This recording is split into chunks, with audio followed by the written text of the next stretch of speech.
অচৈতন্য সত্তা জীবে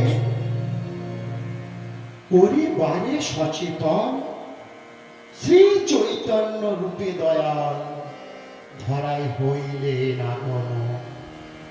অচৈতন্য কারাগমা আমরা অচেতন।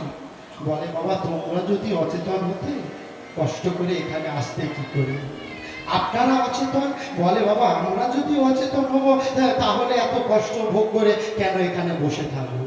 যারা অচেতন তারা তো নার্সিং হোমে আছে, যাদের সেন্স নেই তারা তো নার্সিং হোমে ভর্তি আছে। তাহলে অচেতন তারা ওরা ওই যখন পরম প্রেমময় ঠাকুর শ্রী শ্রী রামকৃষ্ণদেব পরমহংস ঠাকুরকে যখন কেউ নত মস্তকে একবার প্রণাম করতে, ঠাকুর আমার তার মস্তকে হাতটা দিয়ে একটাই কথা বলতে, ওরে ওরে তোর চৈতন্য হোক। বলতেন না বিষয় হোক, গাড়ি হোক, বাড়ি হোক, ধন সম্পত্তি হোক, বলতেন ওরে ওরে তোর চৈতন্য হোক। এই চৈতন্য কোন চৈতন্য? এই চৈতন্য কোন চৈতন্য? এই চৈতন্য কি চেতনার কথা বলছে? এই জাগতিক জগতের চেতনা? যে চেতন থাকলে আমরা বলি জীবিত, সেই চেতনার কথা বলছে? বলে না, সেই চেতনা না। তাহলে কোন চেতনা? বলে মানুষ তো আমরা সবাই, কিন্তু তার মধ্যে মান আর হোশ দুই আছে। সেই চেতনার কথা বলছে। বলে কোন চেতনা? বলে যেই চেতনা বলে এই জগৎ জীব সৎ পথে চলবে, সৎ কর্ম করবে, এই জগৎ জীবের উদ্ধারের পথ দেখাবে আমার ঠাকুর। সমাজে দেখো তিনি কলিযুগে যে অবতীর্ণ হয়েছে, যে কলযুগ আমরা বলছি বা কলিযুগ, এই কলিযুগ আমার আপনার মতো মানুষদের মুক্তির পথ দেখাতে রক্ত মানুষের দেহ নিয়ে অনেকে দূরে নয় গো মা, এই নদিয়ার নবদ্বীপে ঠাকুর আমার জন্ম নিয়েছিলেন, অবতীর্ণ হয়েছিলেন। এই ঠাকুরের পদধূলি কিন্তু আপনাদের বাড়ির পাশ দিয়েও পড়ে গেছিল। জানেন কি বাবা?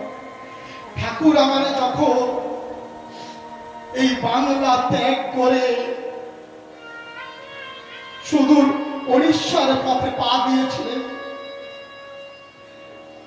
এই পথ ধরে আপনার বারাইপুর হয়ে, যেটা বারাইপুর মহাপ্রভুতলা আজও বর্তমান, রাতের অন্ধকারে আমাদের হুগলি নদী পেরিয়ে ডায়মন্ড হারবারের উপর দিয়ে সুদূর তমলুক দিয়ে চলে গিয়েছিলেন উড়িষ্যার পথে।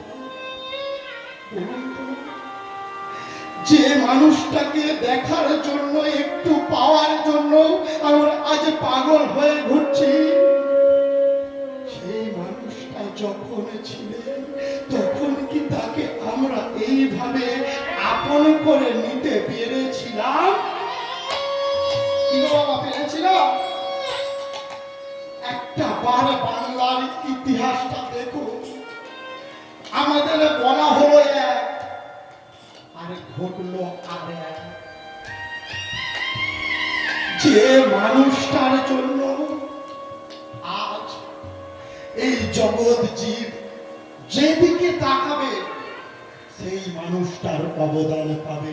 আজ ওই যে মা মারা বসে আছে, সেই যে একটা মা বসে আছে, এই এক মা বসে আছে, মাথার সিঁদুর হারিয়ে ফেলেছে, হাতের শাখা হারিয়ে ফেলেছে। বলুন তো, ঊনবিংশ শতাব্দীর আগে যদি জন্ম নিতে, অষ্টাদশ শতাব্দী পর্যন্ত আপনারা যদি জন্ম নিতে, আপনারা কি এই হাতের শাখা, মাথার সিঁদুর মুছে ভিজে থাকতে পারতেন? বাবা পারত কি? পারত? তার জন্য পারল। কে সতীদাহ প্রথা রদ করলে? রাজা রামমোহন রায়, তাই তো? একবার ভালো করে তাকিয়ে দেখুন, রাজা রামমোহন রায় ঊনবিংশ শতাব্দীতে এসে সতীদাহ প্রথা বন্ধ করছে ইংরেজ সরকারের সহায়তা।